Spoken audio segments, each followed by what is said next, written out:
All right, hi guys. So today we're going to be learning about value. All right, I'm sure many of you have done value drawings before in your other art classes in previous years. Okay. So value is simply the lightness or darkness of a color or hue. Artists are able to create realistic paintings and powerful abstract art by using and understanding value. That is the light and the dark. So one of the most important criteria for getting a painting or drawing right is to get the values right. Ideally, your painting or drawing should contain the full range of values as they help give emotion and focus to your painting.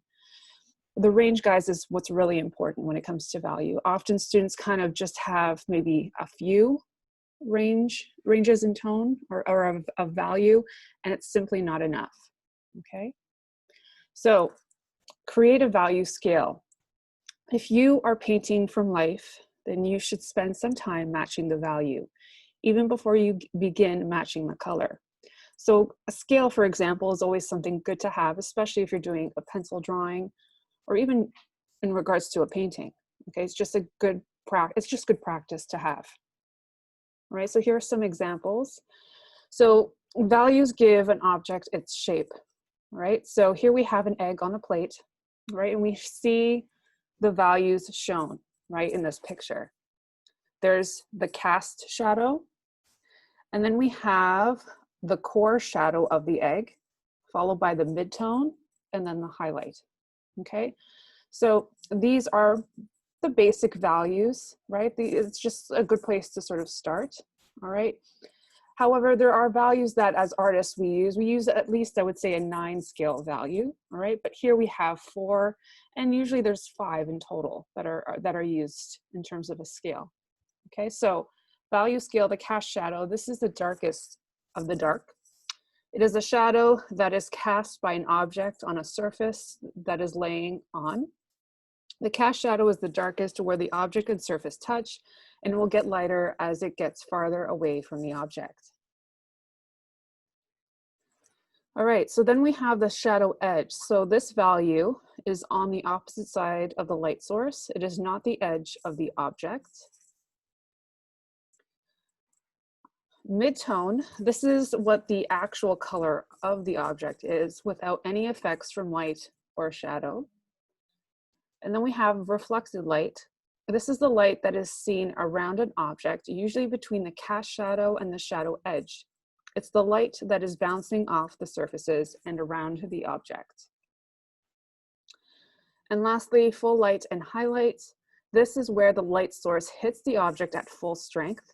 It is usually shown by the white of the paper.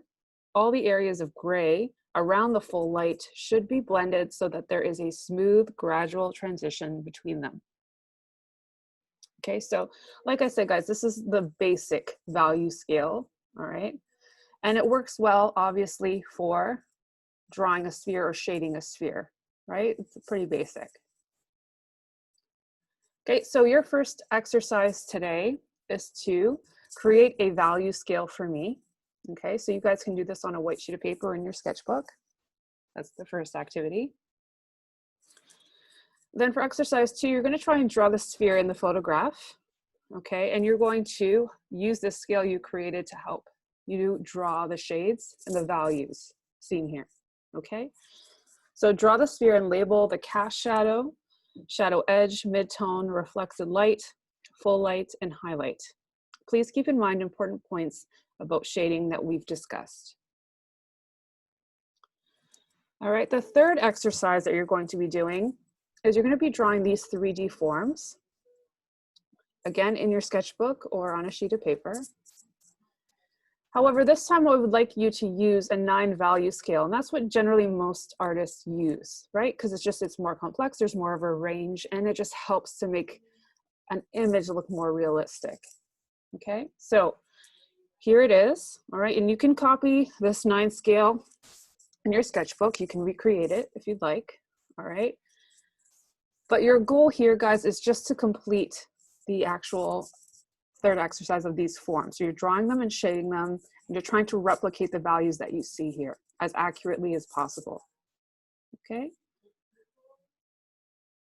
All right, so I'm just going to show you some examples, these three images that I'm about to show you incorporate these 9 values. So I've basically taken paintings that are pretty famous, turn them black and white, and it's just so you can see the range of values that are there, okay?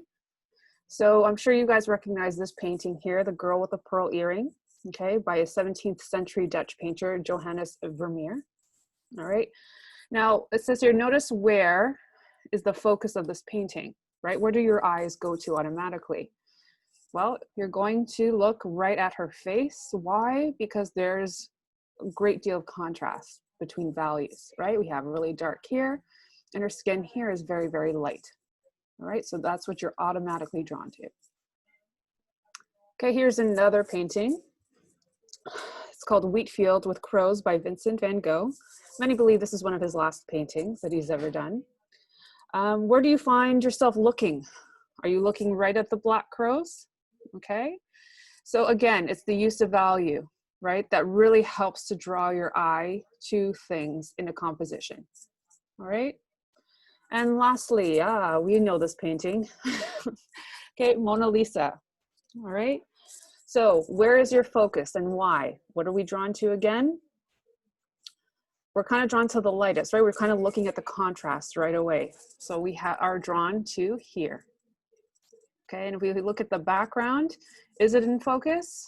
No, right? It's kind of blurry and it's done on purpose. The value ranges are not as noticeable, right? They kind of blend together largely so we can focus here. Okay, and so guys, value is something that's really important. I hope you guys have some fun doing these exercises.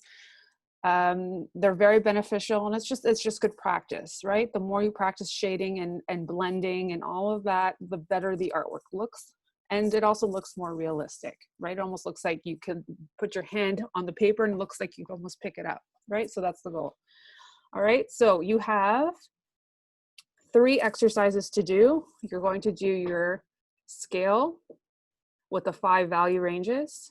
You are then going to draw the sphere and shade the sphere, okay? And the last exercise is to do the 3D forms. This time though, you're using a 9 value scale, okay, for those. And we will touch base at 1:30, okay? But just make sure that these drawings are completed by 2:50, okay? And you're gonna be submitting them on D2L for a mark, all right? And I will be providing you with further instruction at 1:30, okay? So see you guys then.